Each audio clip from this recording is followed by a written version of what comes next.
आज हर्ष का विषय है कि हमारे यहाँ जो 1860 से भारतीय दंड संहिता, 1873 से दंड प्रक्रिया संहिता और साक्ष्य अधिनियम प्रचलित थे, उनमें के स्थान पर एक नए कानून को लाया गया है। और आज से सभी अभियोग नए जो कानून लाए गए हैं, जिसमें भारतीय न्याय संहिता, भारतीय नागरिक सुरक्षा संहिता और साक्ष्य अधिनियम के तहत कार्रवाइयाँ होंगी। जो अभियोग पंजीकृत आज से होंगे वो सभी नए आईपीसी को हटा करके नए भारतीय न्यायिक संहिता के तहत दर्ज होंगी। बहुत सारे परिवर्तन इसमें किए गए हैं, धाराएं कम हुई हैं, साथ ही इसमें आम जनता को सहूलियत दी गई है। अब कहीं भी कभी व्यक्ति कहीं भी एफआईआर करा सकेगा। इसके अतिरिक्त ऑनलाइन एफआईआर करा सकेगा। आने वाले समय में साक्ष्य अधिनियम में काफ़ी परिवर्तन किए गए, जिनसे जो साक्ष्य हम लोग माननीय न्यायालय में प्रस्तुत करेंगे, उनसे माननीय न्यायालय को काफ़ी सुविधा होगी और न्याय प्रक्रिया भी तेज होगी, लोगों के लिए न्याय सुलभ होगा। लोगों के लिए क्या अपील करना चाहिए? मैं सभी लोगों से, आमजन से ये अनुरोध करूंगा कि इसका अध्ययन जरूर करें, जो नए हमारे कानून बने हैं, और कानूनों का पालन अवश्य करें। अमित जी, आप ये बताइए, जो नए कानून लागू हुए हैं, इस पे आपका क्या कहना है? देखिए साहब, नए कानून दास्ता की जंजीरों को तोड़कर नई सोच के साथ बने हैं। जिन प्रतिनिधियों को हम संसद भवन भेजने का काम करते हैं, वो हमारे बारे में लाभ हानि सोचें, वो हमारे लिए ज़्यादा अच्छा सोच सकते हैं, ऐसा हमारा अपना मानना है। जब हमारे अपने लोग हमारे बारे में कानून बनाएंगे तो वो ज़्यादा अच्छी बात होती है। इससे सबसे बड़ा लाभ व्यापारियों को मिलेगा। जो जीरो एफआईआर नई इस तरीके से आई है, उससे व्यापारी जो तमाम जनपदों में, तमाम राज्यों में अपना व्यापार, माल ले जाना, माल लाना, इस तरीके का काम करते हैं, वो अपनी किसी भी शिकायत को किसी भी थाने में दर्ज करा सकते हैं। तो मैं समझता हूँ कि व्यापारी के लिए इससे बेहतर चीज़ और कोई दूसरी नहीं हो सकती है। दूसरी चीज़ ये है कि अब जो वीडियो कॉन्फ्रेंसिंग के ज़रिए कोई भी व्यक्ति कहीं भी गवाही दे सकता है, तो मैं समझता हूँ इसमें भी बहुत अच्छी बात है। न्याय प्रक्रिया जो है, जिसमें बड़ा विलम्ब होता था, अब वो बड़ा सुलभ हो जाएगी और जल्दी लोगों को न्याय मिलेगा, मैं ऐसा मानता हूँ।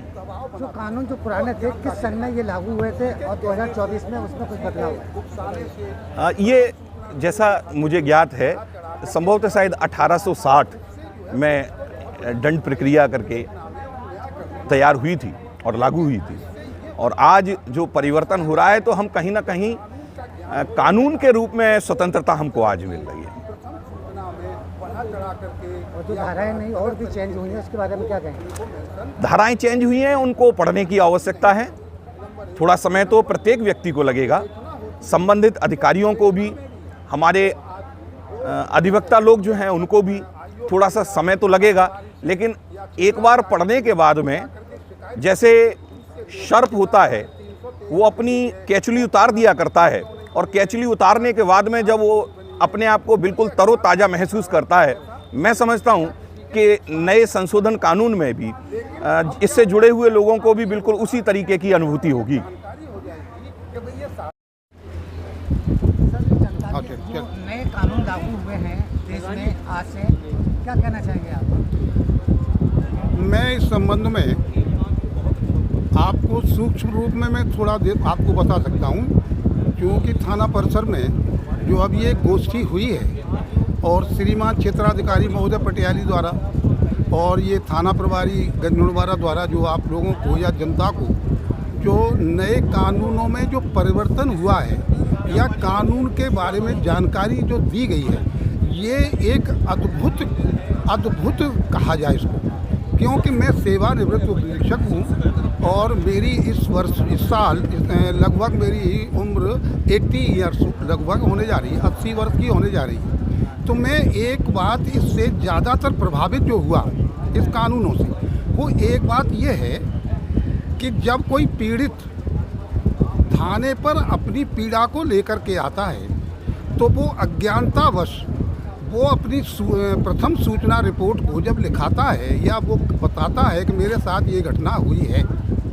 तो चूँकि वो कानून से अनभिज्ञ होता है, तो वो दूसरे के लोगों के कहने के अनुसार उस घटना में कुछ वृद्धि कर करके ही वो बताता है, जिससे कि वो ये महसूस करे कि साहब मेरी पुलिस जो है मेरी पीड़ा को, या मैं इतनी बात को गंभीर अपराध लगा दूं तो मेरी पुलिस जो है कार्रवाई करेगी। लेकिन ये सब अज्ञानता के कारण होता था।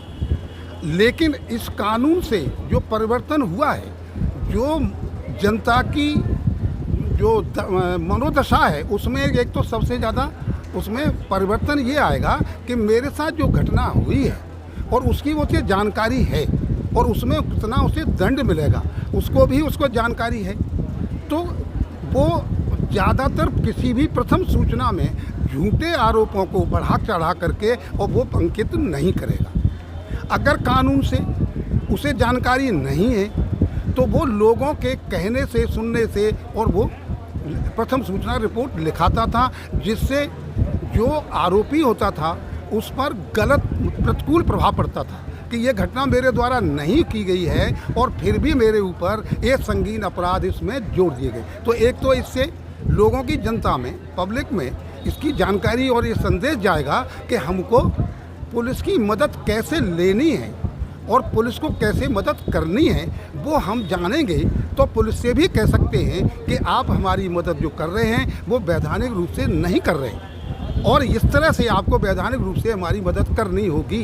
इसलिए ऐसा भविष्य में कभी भी जब कोई भी व्यक्ति थाने पर पीड़ित जब आएगा तो वो बहुत ही, जैसे हमारे अधिवक्ता हैं ऐसे ही वो अधिवक्ता के रूप में आएगा। तो इससे एक तो सबसे ज़्यादा जनता को एक फ़ायदा ये मिलेगा कि एक तो अपराध की रोकथाम जो है, जो पुलिस अपने स्तर से करती थी, वो स्वाभाविक रूप से ही रोकथाम हो जाएगी। क्यों कि अपराध मैनिपुलेट नहीं होंगे, हकीकत जो घटना होगी उस घटना को ही आदमी यहाँ ला करके अपना रखेगा। तो एक तो ये, दूसरी बात एक और मैं महत्वपूर्ण कहना चाहता हूँ, मतलब मैं एक अनुभवी व्यक्ति हूँ इस पुलिस विभाग का, क्योंकि मैंने 39 वर्ष नौकरी की है, तो मैं दरोगा भी रहा हूँ, सिपाही भी रहा हूँ, दीवान भी रहा हूँ और इंस्पेक्टर भी रहा हूँ, थानाध्यक्ष भी रहा हूँ। तो इससे मुझे ये विवेचना के समय मुझे एक बात ये आती थी कि अधिकांश लोग मुझसे ये कहा करते थे कि भाई दरोगा जी आपको ये करना चाहिए हमारे साथ। जैसे उदाहरण के तौर पे, जैसे मान लिया कोई इंजरी है, कोई भी चोट है, वो एक शार्प नहीं है, गंभीर नहीं है, तो लोग ये कहते थे दरोगा जी हमारी 307 बनाइए इसको। लेकिन 307 कब बनती है, 325 कब बनती है, 326 कब बनती है, 323 क्या चीज़ है, 324 क्या चीज़ है। लेकिन जब आपकी जानकारी में जब कानून का ज्ञान होगा तो ये प्रश्न जो है उस आईओ से या उस थाना प्रभारी से या वो जो विवेचना आपकी कर रहा है उससे वो पूछ नहीं पाएंगे, न वो पूछेंगे। इसका मतलब ये निकला कि स्वतः ही वो आदमी अपने को ये समझ लेगा कि न्याय हमको मिल रहा है और न्याय से हमको संतुष्ट होना पड़ेगा। इस खासतौर से इस पूरे जीवन काल में मैंने पहली बार ये देखा है कि कोई संविधान परिवर्तन होने के बाद जनता को उसका अवगत कराना, उस जनता को उस कानून के दायरे में रह कर के अपने जीवन निर्वाह को चलाना, ये बहुत महत्वपूर्ण बात है।